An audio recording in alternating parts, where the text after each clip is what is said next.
जय हिंद मित्रांनो, तुम्ही बघत आहात स्ट्रेट ड्राईव्ह चॅनलमध्ये आपलं परत एकदा सहर्ष स्वागत आहे। आज आपण वळत आहोत एका नवीन विषयाकडे। मागच्या व्हिडिओमध्ये मी तुम्हाला सांगितलं होतं की आयसीसी क्रिकेट चॅम्पियनशिप ट्रॉफीमध्ये भारतानं आपला सपोर्ट कसा विड्रॉ केलाय आणि भारतानं आपलं पार्टिसिपेशन विड्रॉ केलेलं आणि पाकिस्तानला कसा करारा झटका लागलाय। आज आपण चर्चा करणार आहोत ते विशाळगडावरचा मुक्ती संग्राम। विशाळगडावरचं जे अतिक्रमण आहे तर ते अतिक्रमण कसं झालंय, ते कुणी केले नेमकं अतिक्रमण, संभाजीराजेंची त्याच्यामध्ये भूमिका काय आहे, सर्वसामान्य शिवभक्तांच्या काय भावना आहेत त्याच्याविषयी आज आपण बोलूया। मुळात हा विशाळगड जो आहे तर तो छत्रपती शिवाजी महाराजांच्या इतिहासातलं एक मानाचं पान आहे मित्रांनो। 1660 मध्ये शिवाजी महाराज ज्या वेळा पन्हाळा गडावरती अडकून पडले होते, शिवाजी महाराजांना वेढा घातला होता त्यावेळेला सिद्धी जोहरनं, आणि सिद्धी जोहरनं महाराजांना पूर्णपणे त्रस्त करून सोडलं होतं। महाराजांना त्याच्या बाहेर पडता येत नव्हतं आणि अशा प्रकरणामध्ये शिवा काशीद हे महाराजांच्या मदतीला धावून आले आणि शिवा काशीद यांनी आपले स्वराज्यासाठी प्राण खर्च केले। त्याच्यानंतरचा पुढचा इतिहास तुम्हाला माहितच आहे। विशाळगडावरती जाताना बाजीप्रभू देशपांडे आणि रायाजी बांदल यांनी पावनखिंडीमध्ये मुघल सैनिकांना कसं रोखून धरलं आणि स्वतःचे प्राण तिथं खर्ची घातले, अनेक मुडकी मारली, अनेक जणांच्या गर्दनी मारल्या आणि स्वराज्याची ती कामगिरी फत्ते केली। जोपर्यंत शेवटचा श्वास जोपर्यंत बाजीप्रभू देशपांडेंचा जात नाही तोपर्यंत त्यांनी तोफांना बत्ती दिलेल्याचे जे आवाज ऐकू येत नाहीत तोपर्यंत बाजीप्रभू देशपांडे यांनी शेवटचा श्वास देखील आपला सोडला नाही आणि बाजीप्रभू देशपांडेंनी त्या ठिकाणी आपल्या देहाची, आपल्या प्राणांची आहुती दिली आणि छत्रपती शिवाजी महाराज यांचे प्राण वाचवले। हा जो इतिहास आहे तर तो लहानपणापासून आपण वाचतच आलेला आहोत आणि आपल्याला सर्वांना माहीत असलेला हा इतिहास आहे।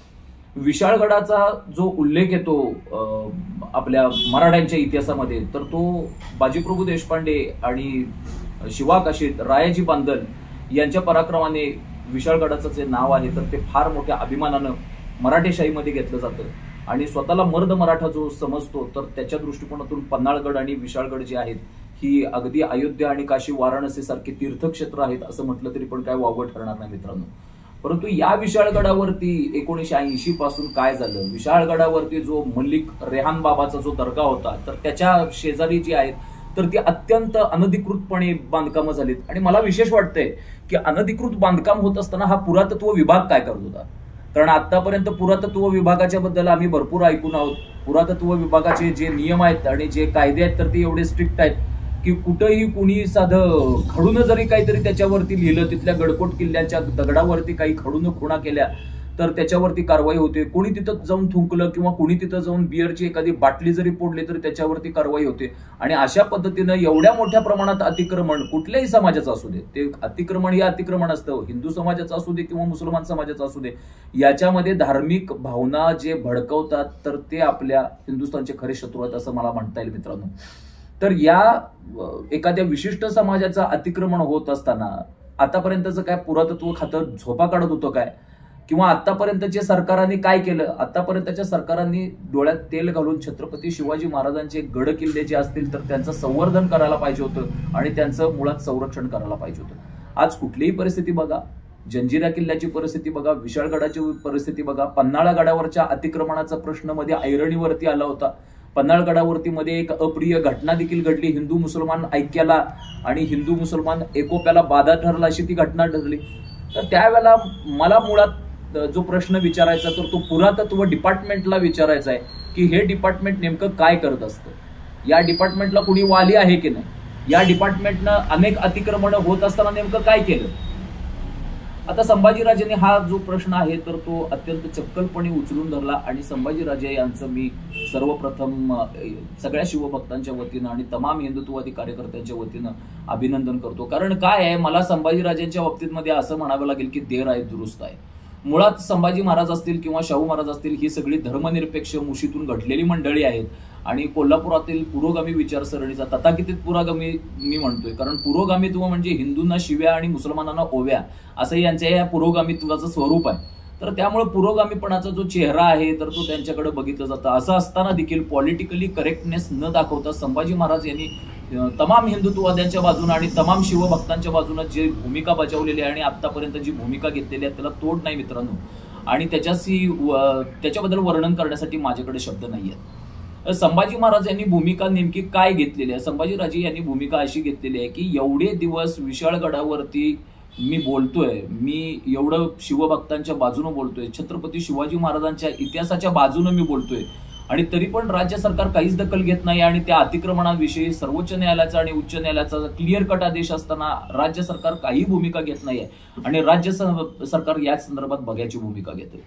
तर छत्रपती संभाजी महाराजांनी जी भूमिका घेतलेली आहे ती माझ्या मते रास्तच आहे, ती योग्यच आहे आणि सर्व तमाम शिवभक्तांना आवडेल अशीच त्यांनी भूमिका घेतलेली आहे. विशाळगडाच्या पायथ्याशी परवा दिवशी जो प्रकार घडला 13 जुलैला, आता 13 जुलै तारीख ही का निवडली सर्वप्रथम, तर 13 जुलै याला शिव इतिहास आहे.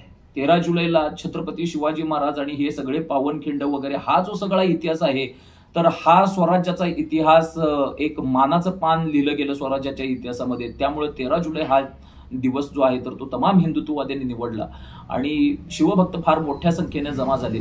शिवभक्तांच्या मनामध्ये एक आक्रोश होता की या अतिक्रमणाविषयी, शिवभक्तांच्या मनामध्ये एक आक्रोश होता की तिथं जो पशुबळी दिला जातो त्याच्याविषयी, शिवभक्तांच्या मनामध्ये एक आक्रोश होता की तुमचे 33 कोटी देव शिल्लक असताना देखील तुम्ही दुसऱ्या धर्माच्या देवाच्या का पाया पडायला जाताय आणि तिथं बकरं आणि कोंबडं का कापताय आणि विनाकारण शिव इतिहासाचा बळी का देताय, याच्याविषयी शिवभक्तांमध्ये एक आक्रोश होता. आणि त्या आक्रोशाचं जर रूपांतर झालेलं आहे तर ते रोषामध्ये झालेलं आहे मित्रांनो.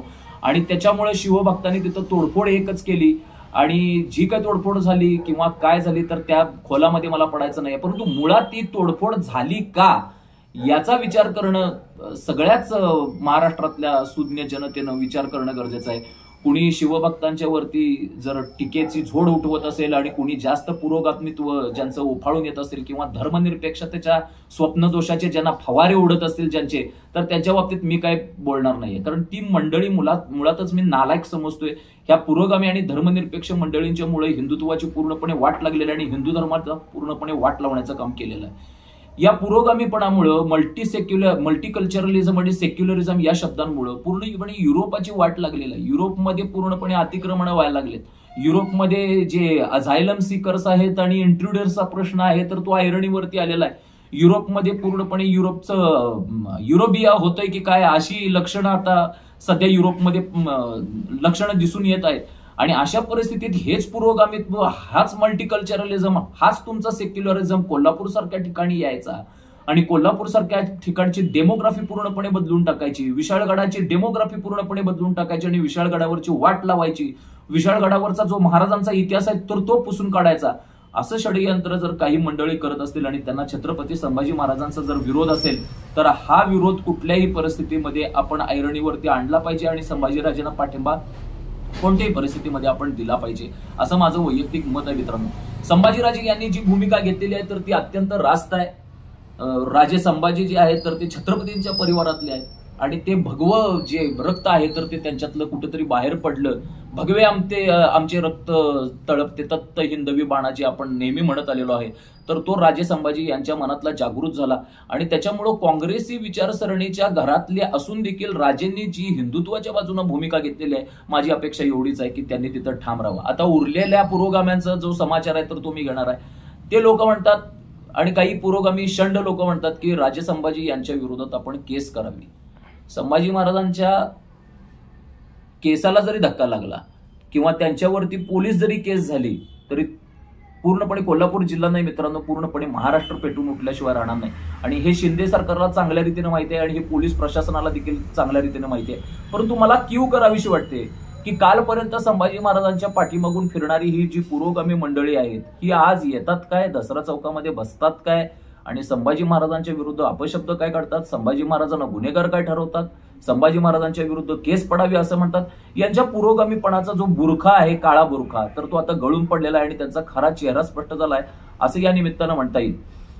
छत्रपती संभाजीराजे यांनी भूमिका जी घेतलेली आहे तर त्यांचं मी परत एकदा स्वागत करतो. विशाळगड हा पूर्णपणे अतिक्रमण मुक्त झाला पाहिजे ही सर्व तमाम शिवभक्तांची जी मागणी आहे तर ती अत्यंत रास्तच आहे. आणि ज्या पद्धतीनं शिंदे सरकारनं अफजल खानाच्या कबरीचं जे उदात्तीकरण होतं, जे अफजल खानाची जी कबर होती त्याच्या सभोवतालचं जे आक्रमण होतं ते ज्या तडफेनं आणि ज्या एका निर्णय क्षमतेनं त्यांनी ते पाडून टाकलं, त्या पद्धतीनं शिंदे सरकारनं हा निर्णय घ्यावा. देवेंद्र फडणवीस सरकारमध्ये उपमुख्यमंत्री आहेत त्यांनी देखील हा निर्णय घ्यावा आणि एका तडफेनं आणि छत्रपती शिवरायांच्या हिंदवी स्वराज्याच्या बाण्यानं त्यांनी कार्य करत हे शिवाजी महाराजांच्या किल्ल्यावरचं, सर्वच किल्ल्यांवरचं, आज जंजिरा असेल, विशाळगड असेल, पन्हाळगड असेल, प्रतापगड असेल, किंवा कुठचाही किल्ला असेल तर तिथं आज अतिक्रमण जी आहेत तर ती मोठ्या प्रमाणात निर्माण होतात. अनधिकृत बांधकामांचा जो प्रश्न आहे तर तो आज ऐरणीवरती उभा ठाकतोय. मध्ये माहीमच्या काय कुठल्या समुद्राच्या मधला जो दर्गा होता तर त्याचा प्रश्न देखील राज ठाकरे यांनी आपल्या भाषणामध्ये ऐरणीवरती आणला होता. आणि लगेच दुसऱ्या दिवशी ते जे अनधिकृत दर्ग्याचं बांधकाम होतं ते शिंदे सरकारनं उद्ध्वस्त केलं होतं. तर तशा पद्धतीची तडफेची आणि तशा पद्धतीच्या छत्रपतीच्या बाण्यांची जी गरज आहे तर ती आपल्या आज महाराष्ट्र सरकारला आहे. तूर्त एवढं. जय हिंद, जय महाराष्ट्र, वंदे मातरम.